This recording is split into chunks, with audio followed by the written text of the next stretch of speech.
Hello everyone, this is Zeeebo and welcome to today's NeuroCloud video. So in today's NeuroCloud video, I'm going to run through 5 beginner's mistakes to avoid in order to ensure a smooth progression in the earlier stages of the game as we move forward. And all these beginner's mistakes is based off my personal experience as well as reading off some guide on the CN server and various sources. So without further ado, let us start today's beginner's mistake to avoid in order for you to ensure a smooth progression in NeuroCloud. So the first mistake to avoid is more so to the free-to-play or low-budget spenders, and that is to not overcommit on the 3-star based characters. So what do I mean by that? So don't overcommit on all these orange border characters.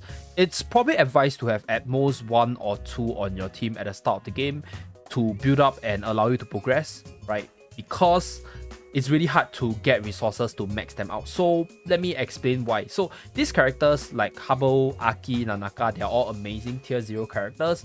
They're super powerful in the late game, having a lot more stats compared to all the 1-star and 2-star based characters. However, one thing about the game at the earlier stages will be this thing known as the Neuro expansion. So the amount of shards required for 3-star characters is 60 per expansion. So over here we have Croc with 0 expansion yet, so I can expand her 1 time, 2 time, 3 time, 4 time in order to maximize her expansion effect. So this 4 times 60 will require you to get 240 shards for her.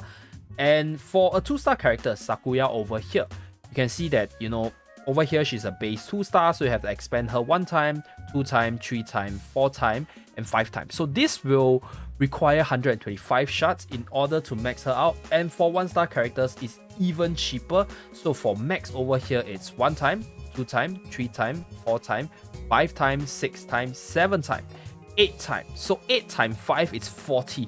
So the rate of actually expanding the different tier characters varies based from 1-star to 3-star, and obviously 1-star is the easiest to max out, but they will have lesser late game potential. Whereas 3-star characters, they are really hard to max out, but they have really powerful late game potential. But that brings me to my point. You can't really expand like multiple 3-star characters because it's just not efficient to farm for multiple 3-stars and expect to max them out quickly. Because if you take a look at this, right, you can only get the shards by purchasing it. So this is your Neuro kit. You get it by pulling for more characters. So if you're a whale, then this is nothing for you. You can just spam pull and then exchange for the shards. Or the other way is to fragment search. So you're only able to fragment search 10 per day. And the farming speed for 2-star characters and 3-star characters is the same. So yeah, in order for you to max out a 2-star or 1-star character compared to a 3-star is a lot faster.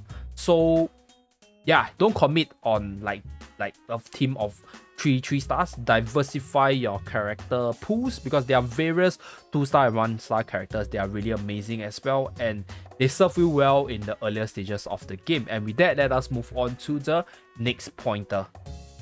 And the next point is actually with regards to the shards farming as well. So it's with regards to the intimacy level of your characters.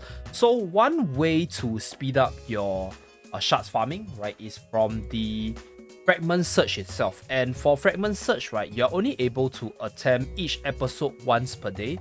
So in order for you to max out your characters quickly, you will be attempt all 6 episodes 1 time per day to get as much shards drops as possible. However, in order for you to unlock the highest level for the shards farming, you will need your intimacy level of your character to be at level 6.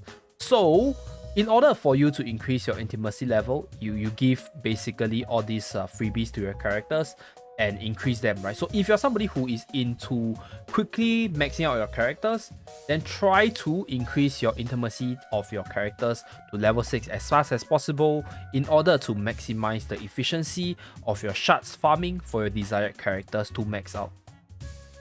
Okay, so the third mistake to avoid is neglecting your Oasis dormitory. So this Oasis dormitory itself offers a lot of resources, right? So you can farm your prefab unit to upgrade your headquarters, to upgrade your various facility in order to get more resources out of it. So resources such as the Bitcoin, right? So Bitcoin is a currency which is used in almost most basic supplies. and you have this prefab unit which is used to upgrade the facility levels. And lastly, you get this basic search command. So this one is really good. You go to here, right? You can actually upgrade this, and then you can use this basic search command to pull for characters. So even though you might not be able to get the top tier characters, but you're getting a lot of free pulls, which means more resources to exchange for various items within the game itself.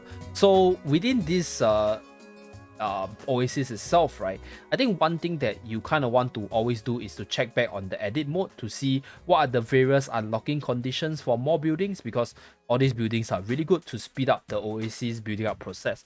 So being able to get all these free resources is an amazing deal if you just start off the game, and always remember to check back once in a while if you're able to clear the stages to get all these free resources generation built up. So the fourth and fifth mistake to avoid is closely related to procedural efficiency and specialty training, which is both under the strategic overview tab over here. So I'll start with the procedural efficiency part. So procedural efficiency allows you to upgrade different aspects of the team in battle to allow you to have an edge in the different stages itself. So it's basically like a pre-set up power up before you enter the stages, and you can actually farm for this strategic blueprint by completing the endless exploration mode for the various stages. So for example, I just completed stage 3, but let's say now I completed stage 1 and I have enough power, I should be clearing up all these endless stages and then getting the strategic blueprints in order to upgrade my procedural efficiency. So with this, right, I can continue to attempt harder stages and then come back to this one and so forth to make sure that I have a smooth progression. And for specialty training, right, which is the fifth mistake to avoid, is you kind of want to train up like different types of characters. Like for myself, I kind of skipped out on the sniper portion because I didn't get a 3-star good sniper, so I kind of skipped out. So I missed out on this thing known as the I missed out on the upgrading material basically. So you basically need this sampling parameter in order to upgrade your specialty training, and you get it by completing stages with characters of different class or getting it from basically this tab itself, this training task itself.